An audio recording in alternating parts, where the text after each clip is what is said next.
Well, welcome back to Mr. Obsolete's Vintage Homesteading. Today we have another exciting vintage chainsaw BS video.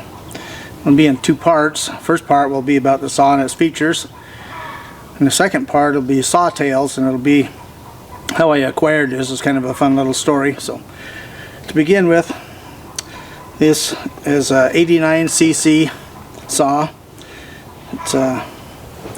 It was used in commercial logging.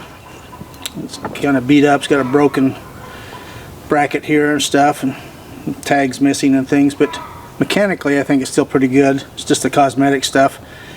So anyway, the features to start with: got a full wrap handlebar, your recoil starter here, and fuel cap here. You have your oil cap up here. Back here you have your throttle lock, and it's missing all that stuff, so I gotta find that for it. And then on the side, the cover over the muffler is completely missing. They were pretty brittle and broke up. Even this is in kind of beat up shape here, but like I say, it was used in commercial service. It's got two felling spikes on it, and it has a decompression valve right down here for starting it. So this saw, my friend had it, and I didn't ever know. I've known him for years and didn't know that he worked as a commercial logger at some point in his life. His dad turned out to be a bigwig in the lumber industry in the Pacific Northwest. Wrote a book about it, all kinds of stuff. So I'm finding more out about that as time goes on. So it's got a 404 pitch skip tooth chain on it. It's got a 27-inch bar on it, and also came with a 32. Nice shape there.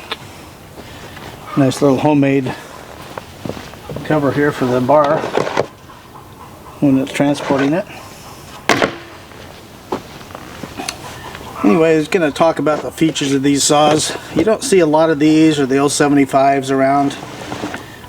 They had issues.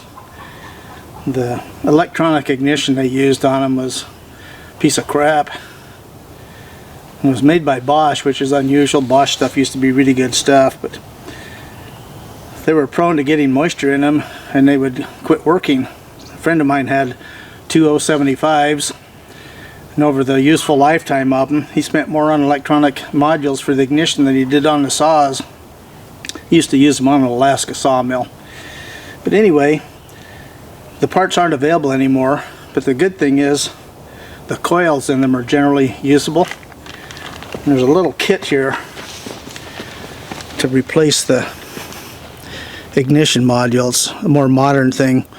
This works really good. They're only about $25, so that's a saving feature. Otherwise this thing would be a wall hanger. And a few more features. The air filter's right up here. Ignition switch, choke. And I wanted to talk about a few other little features here. Some of them besides the ignition system where it's hot, but I'll be right back. Okay, here's another feature on these saws that are subpar. It's the starter system on them. This starter cup here used to have teeth in it, and on this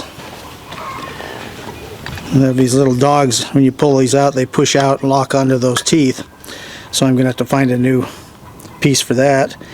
But it's amazing because on a big expensive commercial saw like this, this is a cheapo Fairbanks Sport starter that was used on go-kart engines and lawnmowers and everything else.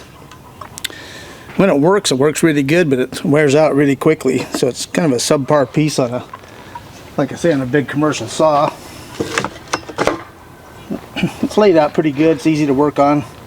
Got rubber bushings here for the anti-vibe. Another odd feature is this little puny spark plug wire they used on them. So you couldn't buy it anywhere but from a Stihl dealer, and you know what happens when you buy stuff from them. Anyway, we'll be back here in a minute with saw tales.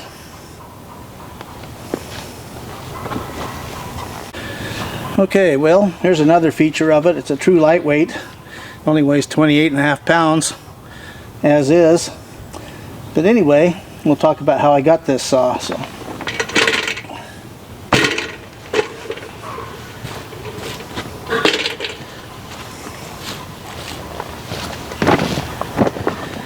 this came from a friend of mine. His name is Randy. Like I say, I've known him for years. Didn't know he worked in the commercial logging industry, or his dad, either one. But when I retired, I moved out of the area, and I pretty much lost touch with most anybody I knew. And one of my friends that worked in that town was a mutual acquaintance of Randy's and stuff, and they got talking about me one day, and told Randy that I had my YouTube channel, and he knew that I always collected old stuff and that, so he and his wife had been watching the videos and stuff and saw the one Superpower kindling cutter chainsaw. So we'll put a link up to that, watch it. But anyway, in that I've got another big Stihl, and so we decided to get together and have kind of a little chummy BS session and whatnot.